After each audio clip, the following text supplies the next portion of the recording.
আসসালামু আলাইকুম, কেমন আছেন সবাই? গত কয়েকদিনের সিরিজ ভিডিওর প্রথম ভিডিওটিতে আমরা বেশ কিছু গল্প শুনেছিলাম। সুন্দর সুন্দর গল্প, জীবন থেকে নেয়া। গল্পের নায়ক নায়িকারা তাদের জীবনে কী ধরনের প্রবলেম ফেস করছেন বা করেন সেটি আমরা সংক্ষেপে জেনেছিলাম। আজকের ভিডিওটিতে আমরা জানব যে তারা তাদের জীবনে যে প্রবলেমগুলো ফেস করেছেন সেগুলোর সমাধান কি আসলে।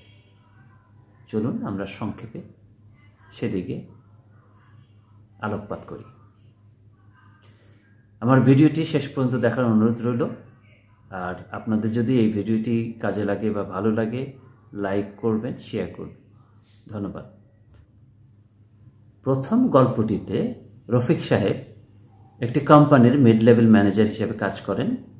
উনি ভালো কাজ করেন, প্রচুর কাজ করেন, কিন্তু কাজগুলোকে সবসময় লুকিয়ে রাখেন। কলিগদের সাথে ইন্টারাকশনে যান না, মিটিংয়েও থাকতে স্বাচ্ছন্দ্য বোধ করেন না, এবং উনি কাজ নিয়ে কোনো কথাই বলেন না। ওনার কেবলই মনে হয় যে উনি ওনার কাজগুলো নিয়ে সবাই হাসাহাসি করবেন বা ওনাকে প্রত্যাখ্যান করবেন, মনে বলবেন যে তোমার এগুলো কিছুই হয়নি। সেই জন্য নিজেকে সবসময় গুটিয়ে রাখেন। রফিক সাহেব নিজেকে একজন ভালো পারফর্মার হিসেবে দেখতে চান, কিন্তু নিজে নিজে চাইলে তো হবে না। ওনার আসলে সেলফ এস্টিম না থাকার কারণে বা লো সেলফ এস্টিমের কারণে ওনার কনফিডেন্স লেভেল কমে গেছে, বা নাই বললেই চলে। উনি কি করতে পারেন এখন? উনি যেটা করতে পারেন, ওনার যে রিসেন্ট অ্যাচিভমেন্টগুলো আছে সেগুলোর একটা সুন্দর লিস্ট করে ফেলতে পারেন, এবং উনি নিজেকে সেলফ অ্যাফার্মেশন দিতে পারেন, যেমন I deserve success, I am capable of success, আমি পারি, আই ক্যান ডু ইট, ইত্যাদি। শিলা একজন ইউনিভার্সিটি স্টুডেন্ট। সে সবসময় নিজেকে আনস্মার্ট মনে করে। কারণ হলো কি, সে ম্যাথমেটিক্স কম বোঝে। তো সে সবসময় তার ক্লাসমেটদেরকে এড়িয়ে চলে, এবং অনেক সময় সে ক্লাসও করতে চায় না। তাহলে সে এখন কি করবে? তাকে মনে রাখতে হবে যে এই যে কম্প্যারিজন সে করছে আরেকজনের সাথে, এটা করলে তার ভিতরে যে আনন্দটা আছে বা তার ভিতরে যে সাকসেস বা উন্নতি করার যে সম্ভাবনাটা আছে সেটা আসলে হারিয়ে যায়। তাহলে তাকে কি করতে হবে? তাকে ফোকাস করতে হবে তার সাকসেসের উপর, এবং এই যে ভুলগুলো সে করে, এগুলোকে লার্নিং অপরচুনিটি হিসেবে নিতে হবে, এবং প্রতিদিন একটু একটু করে তার স্কিলটাকে আপগ্রেড করতে হবে, এবং তার কমিটমেন্ট লেভেল ওই পর্যায়ে নিয়ে যাবে যে সে আস্তে আস্তে গ্র্যাজুয়ালি তার স্কিলটা বাড়াবে এবং আপগ্রেড করবে।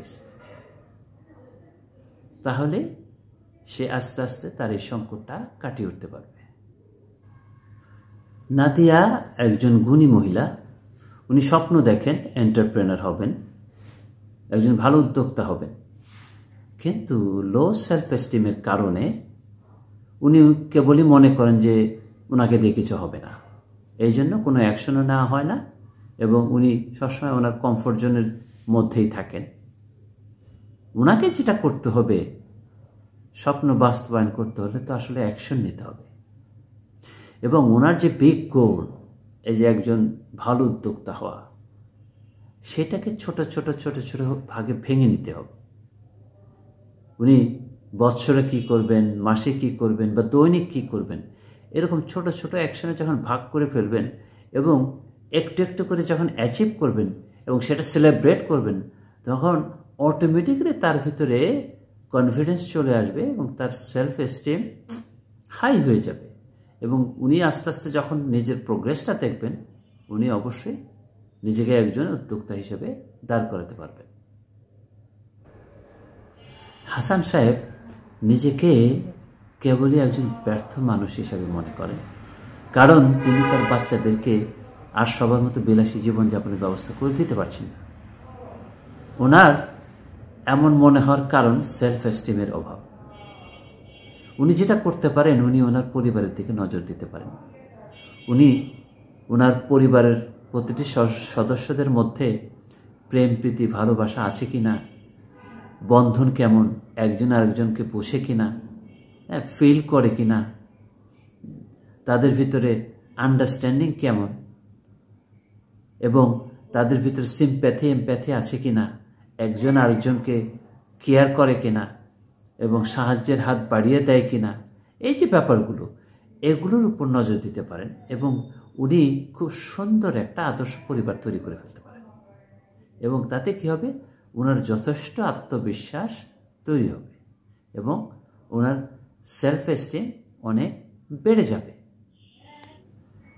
রবিন যখন সোশ্যাল মিডিয়ায় স্ক্রল করে, তার কেবলই মন খারাপ হয়। তার কাছে মনে হয় যে চারপাশের আর বাকি সবাই তার থেকে অনেক বেশি গ্ল্যামারাস জীবনযাপন করে। রবিনের যেটা করতে হবে, তার স্ক্রিন টাইম কমিয়ে ফেলতে হবে এবং তাকে বুঝতে হবে যে সোশ্যাল মিডিয়ায় সবাই যেটা দেখাচ্ছে এটা তাদের সর্বোচ্চ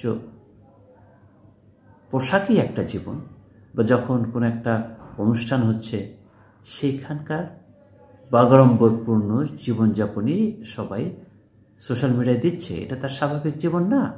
আসলে সে একজন স্বাভাবিক মানুষ, সাধারণ মানুষ। বরং সে যদিও বা সোশ্যাল মিডিয়ায় সময় দেয়, তার ফোকাসটাকে চেঞ্জ করে সে ইন্সপায়ারিং ভিডিও দেখতে পারে। সে নতুন নতুন স্কিল বা ইন্টারেস্টিং ভিডিওর দিকে নজর দিতে পারে। তাতে যেটা হবে, তার এই ধরনের হীনমন্যতা মনে আসবে না, বরং সে তার নিজের লাইফে, নিজের দক্ষতায় নতুন নতুন জিনিস তার ঝুলিতে ভরতে পারবে এবং সে একজন ভালো উন্নত মানুষ হিসাবে গড়ে উঠবে। আমরা এতক্ষণ যে গল্পগুলো শুনলাম, তা থেকে আমরা বুঝতে পারলাম যে সেলফ এস্টিম বা আত্মসম্মান বোধ বা আত্মমর্যাদা বোধ আসলে যেভাবে তৈরি হয়, আমি বা নিজেকে বা আমার নিজের চারপাশটাকে কোন দৃষ্টিভঙ্গিতে দেখি, আমার নিজের সাথে নিজের এবং বহির্বিশ্বের যোগাযোগটা কোথায়, আমার দৃষ্টিভঙ্গিটা কি, এই সেলফ এস্টিম বা আত্মমর্যাদা কেউ নিয়ে জন্মগ্রহণ করে না, এটি তৈরি করা যায়।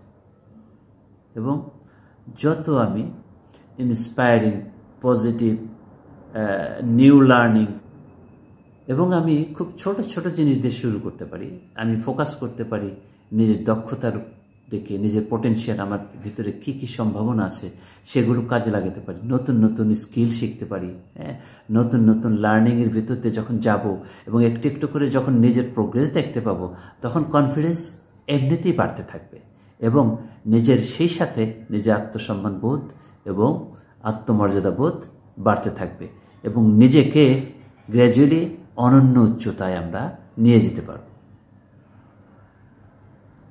সো দর্শক শ্রোতা, believe yourself and start your journey to better self esteem today. ধন্যবাদ আমাদের ভিডিও দেখবার জন্য। মজার মজার ভিডিও দেখতে চাইলে আমাদের সাথে থাকুন, লাইক করুন, শেয়ার করুন। ধন্যবাদ।